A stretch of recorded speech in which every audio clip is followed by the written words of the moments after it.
Sudan Africa के rich gold countries में से एक है, लेकिन सारा सोना ना लोगों तक जाता है और ना ही वहां की गवर्नमेंट तक।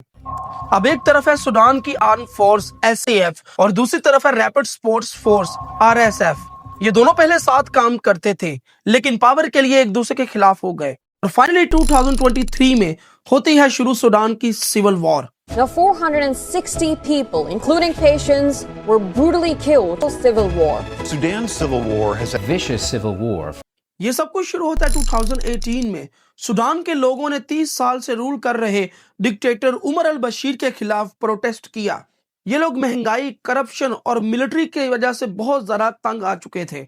जैसे ही मिलिट्री ने उसको हटा दिया, लोगों को लगा कि डेमोक्रेसी आएगी और हमारे मुल्क के हालात काफी बेहतर हो जाएंगे। लेकिन रियलिटी कुछ और थी, जो सिर्फ और सिर्फ वहां की मिलिट्री ही जानती थी।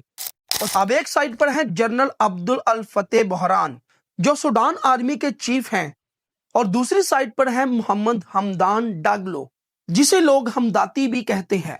और ये थे आरएसएफ के लीडर। इन दोनों ने मिलकर सबसे पहले गवर्नमेंट को गिराया और फिर एक दूसरों के खिलाफ हो गए, क्योंकि इन दोनों लीडर्स को चाहिए था कंट्रोल, जो कि पूरी आर्मी पर नहीं बल्कि पूरी कंट्री पर और पूरे लोगों पर कंट्रोल था। यानी असली पावर स्ट्रगल का कौन चलाएगा सूडान को। और इस लड़ाई का सबसे बड़ा जो रीजन बना वो था वहां का गोल्ड। सूडान अफ्रीका के रिच गोल्ड कंट्रीज में से एक है, लेकिन ये सारा गोल्ड ना लोगों तक जाता है और ना ही वहां की गवर्नमेंट तक। सूडान के गोल्ड पर आरएसएफ का कंट्रोल है।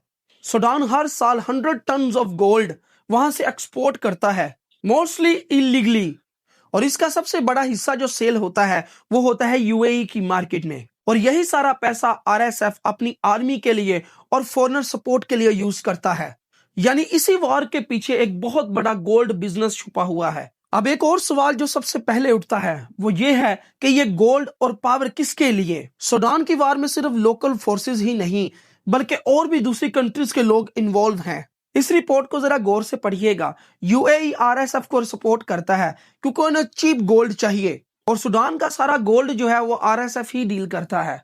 और दूसरी तरफ इजिप्ट भी सूडान की आर्मी के साथ है, क्योंकि उन्हें नाइल रिवर और बॉर्डर सेफ्टी के लिए इन सब की जरूरत है।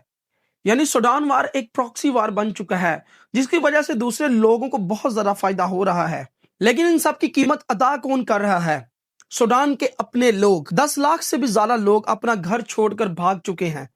हजारों की तादाद में लोग वहां मर चुके हैं। ना खाना, ना मेडिसिन और ना वहां पे पीने के लिए साफ पानी है। और वहां के इंटरनेट को भी ब्लैकआउट कर दिया गया है, जिससे दुनिया को कुछ पता नहीं चल रहा। यहीं से शुरू होती है सूडान की हिडन मिस्ट्री। यूनाइटेड नेशन ने सूडान क्राइसिस को द वर्स्ट ह्यूमैनिटेरियन डिजास्टर बोला है। आज भी इन दोनों जर्नल्स की लड़ाई की वजह से वहां के आम लोग मर रहे हैं। तो अब सवाल यह है कि सूडान का आखिर फ्यूचर क्या है? क्या ये वार खत्म होगा? एक्सपर्ट कहते हैं जब तक गोल्ड और मिलिट्री के ऊपर सिविल कंट्रोल नहीं आएगा, सूडान में पीस मुमकिन नहीं। आपका इस वार के बारे में क्या कहना है? अपनी राय मुझे कमेंट सेक्शन में जरूर बताइएगा। और अगर आपको ये वीडियो इन्फॉर्मेटिव लगी हो तो मेरे यूट्यूब चैनल को सब्सक्राइब करके बेल आइकन को दबा दे, ताकि आने वाली जो हिस्ट्री और डॉक्यूमेंट्री की वीडियोस हैं वो आप तक पहुंच जाए। मेरा नाम है रोहिल। मिलते हैं नेक्स्ट वीडियो में।